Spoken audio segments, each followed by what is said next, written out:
जय हिंद दोस्तों, नमस्कार। बात कर लेते हैं आज के दिन भर की सारी बड़ी खबरों की, जहां सबसे पहले आपको बताएंगे दोस्तों, डोनाल्ड ट्रंप द्वारा लगाए गए भारत पर भारी टैरिफ के बाद दोस्तों भारत की मोदी सरकार ने ले लिया बड़ा फैसला। अब नहीं रहेगा अपना भारत अमेरिका पर डिपेंड। दोस्तों बताएंगे, रातों रात प्रधानमंत्री नरेंद्र मोदी जी ने देशवासियों को दे दिया बड़ा संदेश। ट्रंप टैरिफ का निकाला तोड़। दोस्तों उधर जम्मू कश्मीर में फिर शुरू हुई सेना और आतंकवादियों के बीच बड़ी मुठभेड़, जंगली इलाके में चल रहा है ऑपरेशन। दोस्तों तो उधर बीएसएफ में सैनिकों को दिया जाएगा ड्रोन युद्ध से निपटने का प्रशिक्षण। बताएंगे किसने लिया बड़ा फैसला। तो उधर एक तरफ ट्रंप ने कर दी बगराम एयरबेस को लेने की बात, दूसरी ओर चाबहार पोर्ट पर कर दी भारत के साथ छूट खत्म, जिसके बाद दोस्तों भड़क उठा अफगानिस्तान। बताएंगे तालिबानी सरकार ने दे दी अमेरिका को 20 साल तक जंग लड़ने की बहुत बड़ी चेतावनी। तो वहीं आज से आपकी जेब पर पड़ेगा सीधा असर है 22 तारीख। कौन सी चीजें होंगी सस्ती दोस्तों, और नवरात्रि के त्योहार के दिनों में सोने की कीमतों में क्या रहने वाले हैं बदलाव, सारी जानकारी हम आपको विस्तार से बताने वाले हैं। बस आप वीडियो के लास्ट तक बने रहेगा। और खबरों में आगे बढ़ने से पहले इस नए भारत की ताकत का पुरजोर समर्थन करते और मानते हैं कि भारत को अब कोई दबा नहीं सकता, चाहे लाख प्रतिबंध लगा ले। तो इस वीडियो को लाइक करके, चैनल को सब्सक्राइब करके, बेल आइकन दबा के कमेंट में जय हिंद कह दीजिएगा। बात कर लेते हैं पहली सबसे बड़ी खबर की, जहां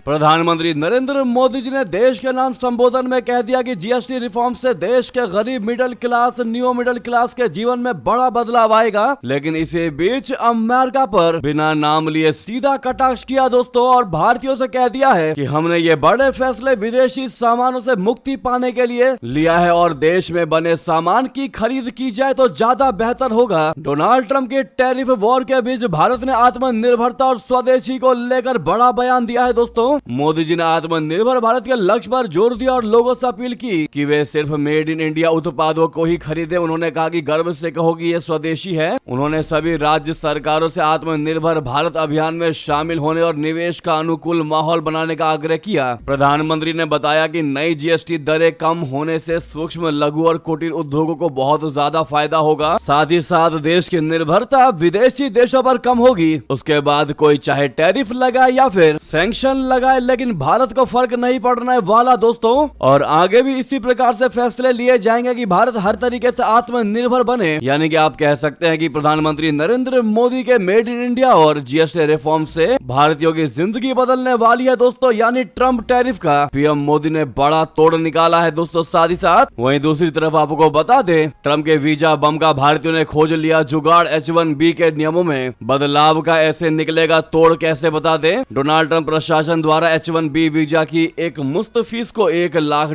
करने के बाद भारतीय आईटी कंपनी और पेशेवरों ने नया रास्ता तलाश लिया है। अब फोकस तेजी से L1 वीजा की ओर बढ़ रहा है दोस्तों, जो फिलहाल H1B के मुकाबले सस्ता और सुविधाजनक विकल्प माना जा रहा है। H1B वीजा की बढ़ती लागत के चलते कंपनियों के लिए विदेशी कर्मचारियों को अमेरिका भेजना मुश्किल हो गया है। वहीं L1 वीजा पर भर्ती की कोई सीमा तय नहीं है और ये कंपनियों को अपने कर्मचारियों को विदेश से अमेरिका ट्रांसफर करने की सुविधा देता है। इससे भारतीय कंपनियां अपने पहले से काम कर रहे कर्मचारियों को आसानी से अमेरिका भेज सकती हैं। लेकिन इसके लिए शर्त यह है कि कर्मचारी को कम से कम 1 साल कंपनी के साथ विदेश में काम किया होना जरूरी है। यानी कि इसका मतलब यह है कि नए भर्ती किए गए उम्मीदवारों को सीधे L1 पर अमेरिका नहीं भेजा जा सकता। इसके अलावा इस वीजा पर अमेरिकी अधिकारियों की जांच भी कड़ी होती है दोस्तों। ये तो रही जुगाड़ की बात, लेकिन आपको बता दें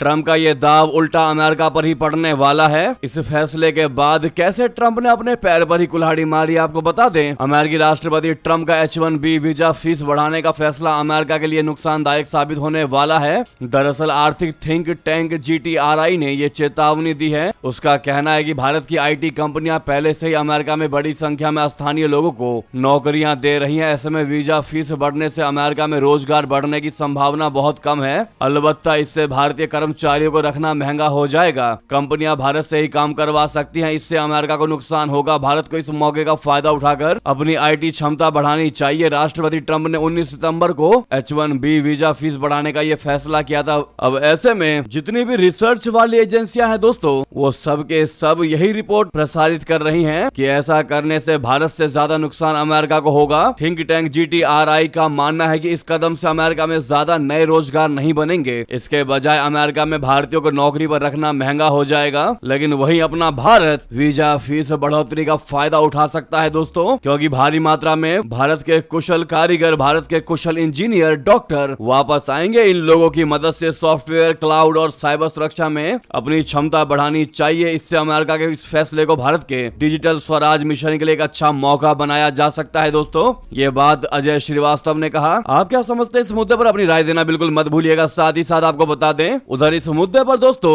आरएसएस प्रमुख मोहन भागवत ने भी अपनी बात रखी। H1B वीजा पर अमेरिकी फैसलों को लेकर रविवार को बड़ा बयान दिया। मोहन भागवत जी ने कहा कि भारत को उभरी स्थिति से बाहर निकलने के लिए जो भी आवश्यक हो वो करना चाहिए, लेकिन उसे भविष्य में ऐसी समस्याओं से खुद को बचाने के लिए विकास और प्रगति के सनातन दृष्टिकोण का पालन करते हुए अपना रास्ता खुद बनाना शुरू करना चाहिए। यहाँ एक पुस्तक विमोचन समारोह को संबोधित करते हुए भागवत जी ने कहा कि भारत सहित विश्व के सामने आज जो समस्याएं हैं वे पिछले 2000 वर्षों से अपनाई जा रही उस व्यवस्था का परिणाम है जो विकास और सुख की खंडित दृष्टि पर आधारित रही है। दोस्तों उनका कहना है कि हमें अपना रास्ता खुद बनाना होगा। हम कोई रास्ता निकाल लेंगे, लेकिन हमें भविष्य में किसी न किसी मोड़ पर इन सभी चीजों का फिर से सामना करना पड़ेगा। साथ ही साथ बता दें,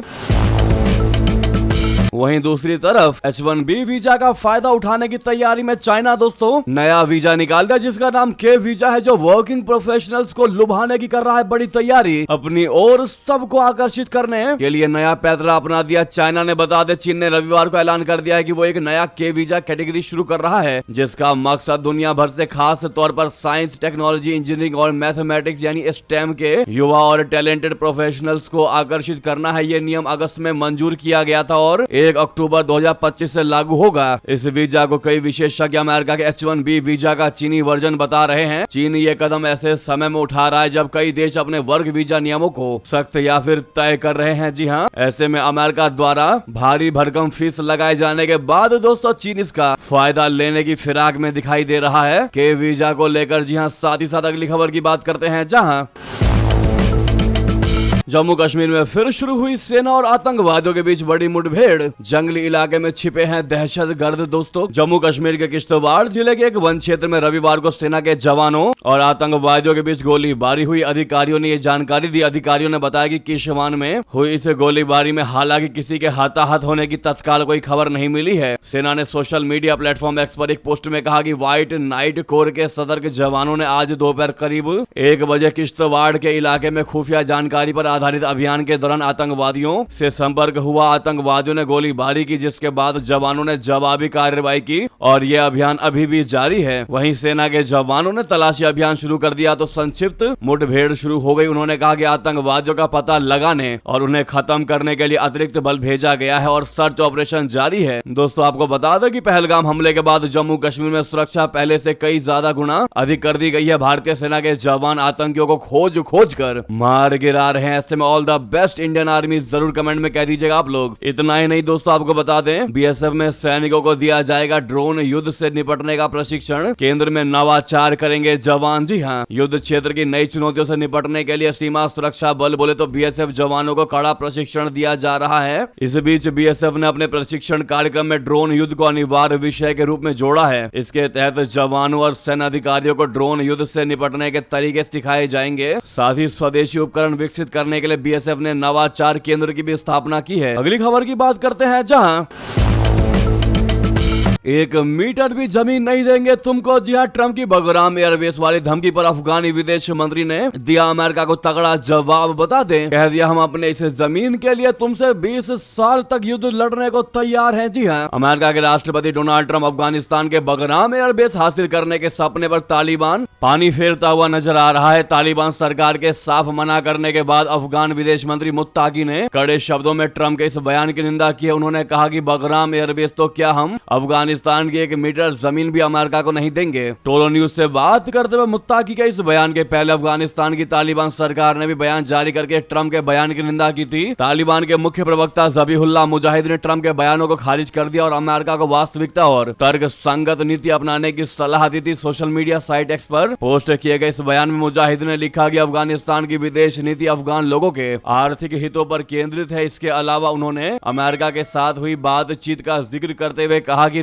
द्विपक्षीय बातचीत के दौरान कई बार इस बात को दोहराया जा चुका है कि अफगानिस्तान की स्वतंत्रता और क्षेत्रीय अखंडता सर्वोपरि है। वहीं दोस्तों अफगान रक्षा मंत्री मोहम्मद याकूब मुजाहिद ने दो टूक कहते हुए और आगे कहा कि अगर अमेरिका एयरबेस छोड़ने को तैयार नहीं है तो अफगान तालिबान अगले 20 साल तक युद्ध लड़ने को भी तैयार है। वहीं दोस्तों अफगान के खिलाफ लगातार लिए जा रहे बड़े बड़े फैसलों को लेकर भी अफगान नाराज नजर आ रहा है, जहां पर यह भी माना जा रहा है कि जैसा कि भारत के लिए एकमात्र जरिया बचा था दोस्तों अफगानिस्तान तक मदद पहुंचाने के लिए चाबहार पोर्ट, अब उस रास्ते को लेकर जब अमेरिका ने यह फैसला लिया कि उसने भारत समेत अन्य देशों की छूट खत्म कर दी। दोस्तों चाबहार पोर्ट ही भारत के लिए बेहद अहम है क्योंकि ये पाकिस्तान को बाईपास करते हुए अफगानिस्तान और मध्य एशिया तक सीधा व्यापार मार्ग उपलब्ध कराता है। अभी हाल ही में अफगानिस्तान में भूकंप आया था, जिसके बाद दोस्तों भारत ने चाबहार पोर्ट के जरिए ही अफगानिस्तान को मदद पहुंचाई थी। पहले पाकिस्तान के जमीन का इस्तेमाल करके दोस्तों अफगानिस्तान तक कोई भी साजो सामान पहुंचाया जाता था, लेकिन जिस प्रकार से पाकिस्तान के साथ ट्रेड बंद है, ऐसे में चाबहार पोर्ट ही एकमात्र रास्ता बचता है दोस्तों अफगानिस्तान तक मदद पहुंचाने के लिए। और अब अफगानिस्तान के लिए एकमात्र बचे इस भारत से जुड़ने वाले रास्ते को लेकर लिए गए बड़े फैसले के बाद माना यह जा रहा है कि अफगानिस्तान हर तरीके से अब अमेरिका को कड़ा जवाब देने के लिए तैयार खड़ा है और लगातार ऐसी बयानबाजी कर रहा है। दोस्तों इस पर आपकी जो भी राय हो बताना बिल्कुल मत भूलिएगा। नेक्स्ट खबर की बात करते हैं, जहां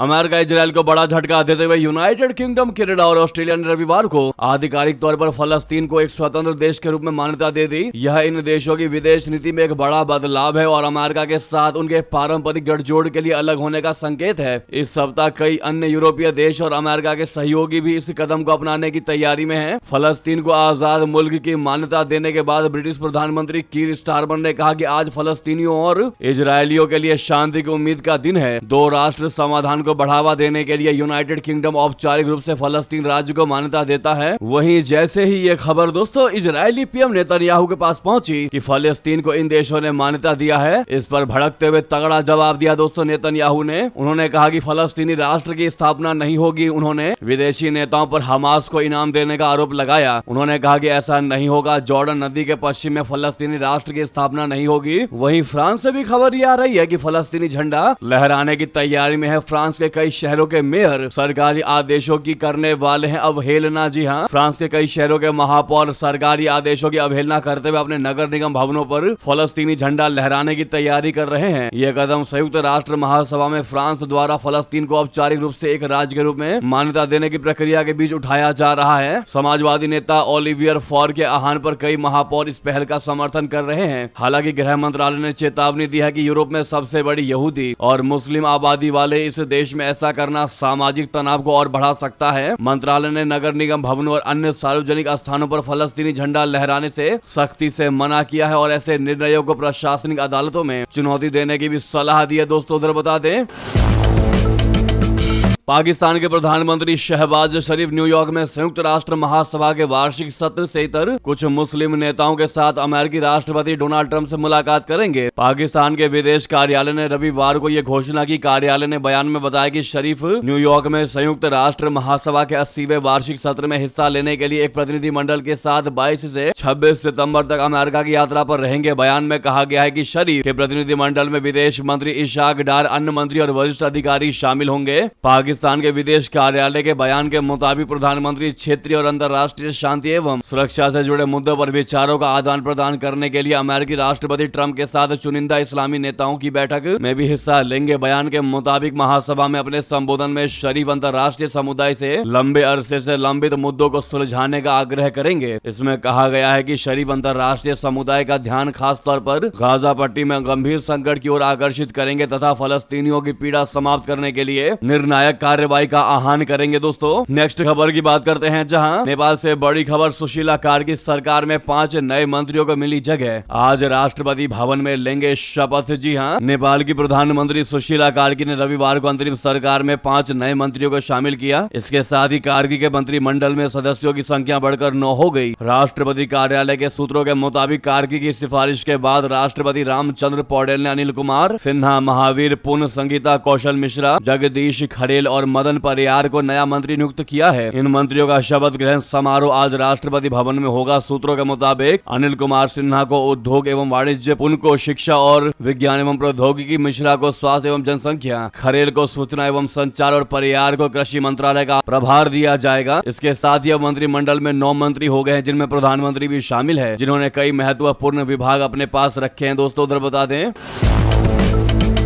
वहीं नेपाल एयरलाइंस ने बड़ी घोषणा कर दी। काठमांडू से चीन के लिए शुरू कर दी सीधी उड़ान। नेपाल की राष्ट्रीय विमानन कंपनी ने राजधानी काठमांडू से चीन के ग्वांगझू के लिए बृहस्पतिवार से सीधी उड़ानें शुरू करने की रविवार को घोषणा कर दी। नेपाल एयरलाइंस कॉरपोरेशन के प्रवक्ता मनोज कुमार शाह ने बताया कि पहली बार काठमांडू से ग्वांगझू के बीच उड़ान सेवा शुरू करने की सभी तैयारियां पूरी कर ली गई है। अधिकारी ने बताया कि एनएससी इस मार्ग पर सप्ताह में 3 उड़ानें संचालित करेगा। वहीं दोस्तों, जेनजीज प्रोटेस्ट में 72 मौतों की जांच के लिए कमेटी गठित कर ली गई। उठ रही है ओली की गिरफ्तारी की मांग। जी हां, नेपाल की अंतरिम सरकार ने रविवार को जेनजीज प्रदर्शनों के दौरान हुई 72 लोगों की मौत की जांच के लिए 3 सदस्यीय जांच आयोग का गठन किया। इस प्रदर्शन के बाद ही केपी शर्मा ओली की सरकार को सत्ता से हटना पड़ा था। शनिवार को हुए जेनजीज समूह ने केपी शर्मा ओली और तत्कालीन गृह मंत्री रमेश लेखा की गिरफ्तारी की मांग भी की। उन पर आरोप है कि 8 सितंबर को हुए विरोध प्रदर्शनों के दौरान गोलीकांड में उनकी भूमिका रही, जिसमें 19 लोगों की मौत हुई। जी हाँ दोस्तों, अब ऐसे में ये प्रदर्शनकारी कह रहे हैं कि किसी भी कीमत पर ओली की गिरफ्तारी तो होनी ही चाहिए। नेक्स्ट खबर की बात करते हैं, जहां भारतीय नौसेना अपनी ताकत बढ़ाने के लिए तैयारी कर रही है। दोस्तों, भाभा परमाणु अनुसंधान केंद्र एक नया रिएक्टर बना रही है। ये रिएक्टर नौसेना की अगली पनडुब्बियों की क्षमता को बढ़ाएगा। इस परियोजना का उद्देश्य S5 श्रेणी की पनडुब्बियों को और भी शक्तिशाली बनाना है। जी हाँ, थल सेना और वायुसेना के साथ अब नौसेना भी दुश्मनों को ध्वस्त करने के लिए खुद को अपग्रेड करना शुरू कर दिया है। इस परियोजना की पुष्टि करते हुए बार्क के एक वैज्ञानिक ने नाम न बताने की शर्त पर कहा है कि ये परियोजना बेहद गोपनीय है। जी हाँ, नए रिएक्टर को S5 कैटेगरी की परमाणु ऊर्जा चालित बैलिस्टिक मिसाइल पनडुब्बियों और परमाणु ऊर्जा चालित हमलावर पनडुब्बियों के लिए विकसित किया जा रहा है। यह वृद्धि चीन द्वारा अपनी समुद्री परमाणु प्रतिरोधक क्षमता को मजबूत करने की पृष्ठभूमि में हो रही है। यह पनडुब्बी समुद्र के नीचे दुश्मनों को हवा तक नहीं लगने देगी और सेकंड में ध्वस्त कर देगी। तो वहीं आपको बता दें, सिंगापुर में चल रहे बहुराष्ट्रीय पनडुब्बी बचाव अभ्यास में भारतीय नौसेना ने अपना दम दिखाया है। दोस्तों, जहां भारतीय नौसेना अपने 17 साथी देशों के साथ मिलकर बहुराष्ट्रीय पनडुब्बी बचाव अभ्यास एक्सरसाइज पैसिफिक रिच 2025 की तैयारी कर रही है। इस अभ्यास का समुद्री चरण सिंगापुर में हो रहा है, जिसमें भारत की स्वदेशी बनी डाइविंग सपोर्ट वेसल INS विस्तार भी हिस्सा ले रही है। INS विस्तार को हिंदुस्तान शिपयार्ड लिमिटेड में बनाया गया और इसे 18 जुलाई को नौसेना में शामिल किया गया। तो वहीं आपको बता दें, आज प्रधानमंत्री नरेंद्र मोदी जी अरुणाचल के दौरे पर रहने वाले हैं और त्रिपुरा के दौरे पर जाएंगे। 5100 करोड़ से अधिक की विकास परियोजनाओं का देंगे तोहफा। दोस्तों, प्रधानमंत्री नरेंद्र मोदी जी सोमवार यानी आज के दिन अरुणाचल प्रदेश और त्रिपुरा के दौरे पर होंगे। वो ईटानगर में 5100 करोड़ रुपए से अधिक की लागत वाली कई विकास परियोजनाओं की आधारशिला रखेंगे और एक जनसभा को संबोधित करेंगे। इसके बाद वह त्रिपुरा में पूजा अर्चना करके माता बाड़ी में माता त्रिपुरा सुंदरी मंदिर परिसर के विकास कार्यों का उद्घाटन करेंगे। अधिकारियों ने बताया कि प्रधानमंत्री मोदी जी आज सुबह 9 बजे के आसपास होलंगी के डोनी पोलो हवाई अड्डे पर उतर रहे होंगे। इसके बाद वो हेलीकॉप्टर से ईटानगर के राजभवन जाएंगे, जहां वो इंदिरा गांधी पार्क जाएंगे। वहां पर विकास परियोजनाओं का शुभारंभ करेंगे, साथ ही साथ रैली को संबोधित करेंगे। तो वहीं दोस्तों, विपक्ष कैसे मोदी जी पर हमलावर हो रहा है जीएसटी को लेकर आपको बता दें। विपक्ष कह रहा है कि एक तरफा क्रेडिट ले रहे हैं मोदी जी, 900 चूहे खाकर बिल्ली हज को चली वाली है स्थिति। आपको बता दें, जीएसटी रिफॉर्म की नई दरें लागू करने के ठीक एक दिन पहले कल प्रधानमंत्री नरेंद्र मोदी जी ने